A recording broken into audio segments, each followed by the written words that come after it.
Listen to this one, Desert AZ Frenchies. You guys are truly amazing. I've been watching you guys for a while now, and you never fail to amaze me with the information, your feedback you give us, guys. Truly wonderful people. That's nice. Thank you, Desert AZ Frenchies. You're our favourite person of the day. All about to see here. Thanks for the response. This is from Beats by Jerk. Thanks for the response. Here's an update. Unfortunately, she's not pregnant. Did one test at day 8. Did one PG test at day 8, it was 4.7. Did a PG test before surgery at day 30. You didn't tell us what that level was. Didn't take. Well, look.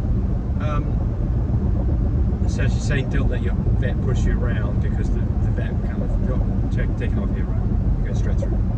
Oh, I went straight through. Okay, I was fixing. So, look, the important thing again, we talked about that in the previous few texts back. You've got to go do a test to make sure your numbers are right, especially if you're going to do a surgical. You've got to get the numbers right. So, what are the numbers? 25 to 30 on a IDEX, 30 to 35 on a fine cat. I may want to go this way. I think you're right. Are you sure? Traffic show? Yeah, that's okay. Not really. DUI solving. So this is talking about swimmer puppies. UK bully life. I put towels down, etc. on box where the puppies are in. If you take the legs out, do you need to put them on a flat surface, or does it work on bumpy terrain? So, people who don't take the legs up typically use things like these waffle foam things, which are bumpy, because it makes the puppy move around, and I think it's absolutely fine. And the important thing is whether you've taped up or not, make sure your puppies have traction. You don't want their legs sliding out from underneath them, because then they will start swimming around, and that can develop into flat chairs. So the important thing here is to about them peeing and pooping on it. well, yeah, that's the but so what we use is pee pads and towels. Yeah. Pee pads are great. I mean, we've got puppies who are on pee pads now, and they're what? How old are those puppies? 9 weeks old. Yes. And I mean, they need pee pads because you've got to change pee pads every few hours. They're in that we want to shit every moment stage. You know, Mum's not with them. They're that age, yeah. Mom's not with them. Mom's not with them. They've got to be. Yeah. So, something that's got traction is the important part here. I don't think whether it's bumpy or not makes any difference really to this. It's not important. The traction is.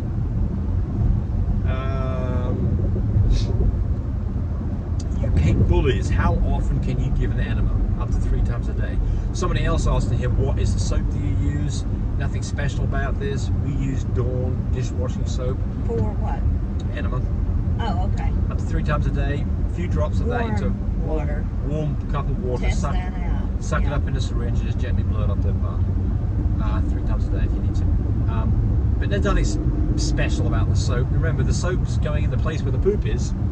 Soap gets anything off your hands, doesn't matter whether it's XYZ brand. Nothing important here. It just takes a little amount. Kelly Bob says, my puppy is BBDD, big CO, little CO.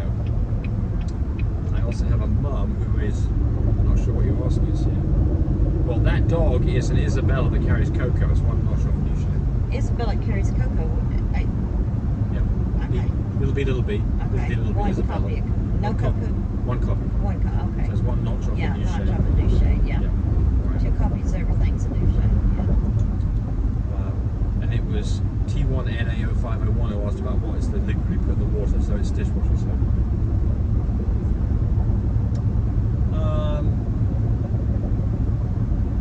Angela Minhajalovic says, testing my dog and the results came back as 80-80, that's 10 points.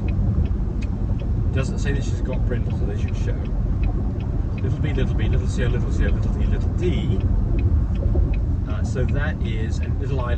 So that is a new shade with intensity. Nice. Does it mean this dog is an Isabella? Yes, it is. Does this mean my dog is Isabella and carries Isabella? Well, if it is Isabella, then you don't say it carries it, because it is. When you say it carries something, it means it's got one copy of that particular thing. Your dog has all of the copies of Isabella, so that is a chatty toe. So your dog is a new shade with intensity. Don't take this first text. No. Didn't say.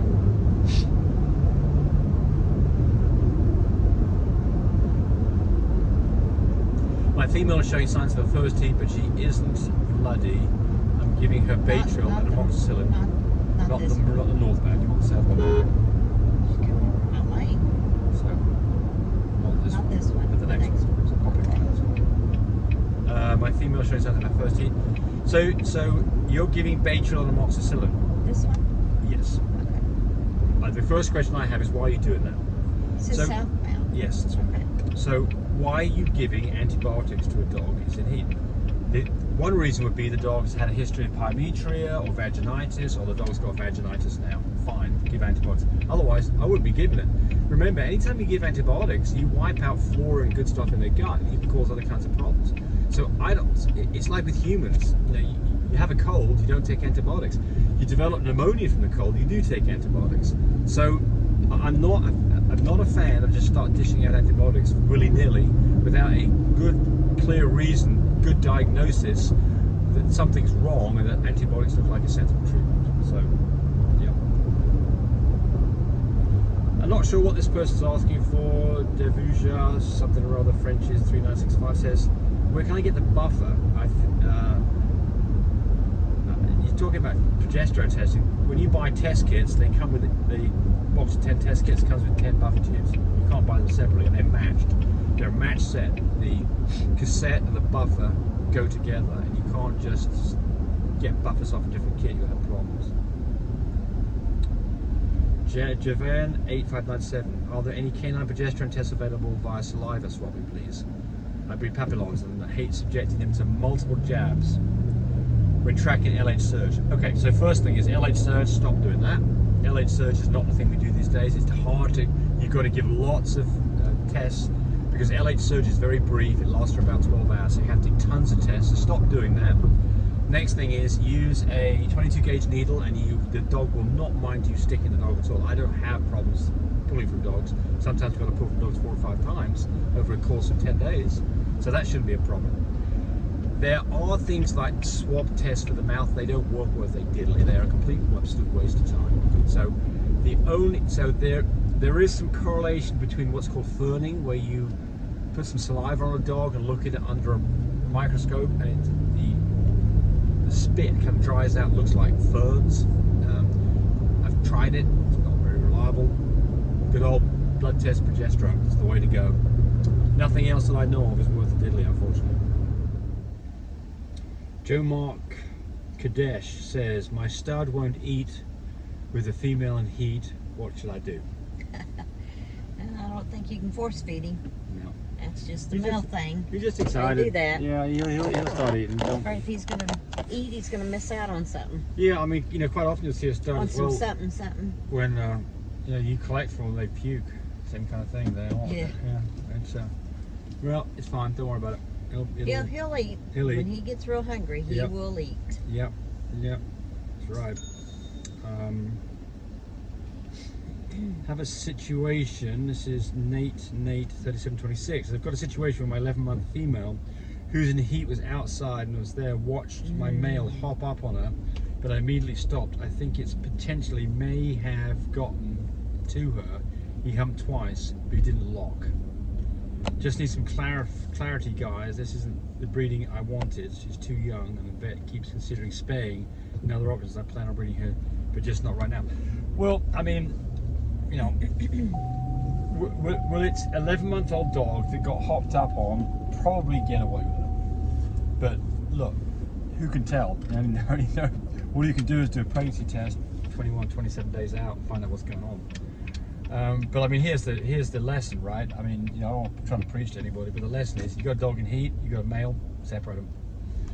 I mean, females are in heat, and males that get a whiff of a female that's in heat, they will go to great lengths to breed a dog. They'll jump over fences you couldn't think they could get over. Dig holes under fences. They'll dig underneath the fences. They'll chew the fence up to get through there. That's right. That's right. So the takeaway on this one is if you've got a dog in heat, you don't want to breed it, or you don't want to breed to that particular dog, keep them separated. Otherwise, you can run into problems. They encouraged me to do more of these videos, but do remember, disclaimer here: I am not a vet. I'm not a licensed medical professional. I'm purely a person who's been breeding dogs for the last couple of decades. Any information that you got from this video, use at your own risk. There's nothing implied here, and certainly this should not be used as a substitute for advice from your veterinarian or your medical professional. I hope you enjoyed the video. Come back for more of them. Frisky now. Come on up here, girl.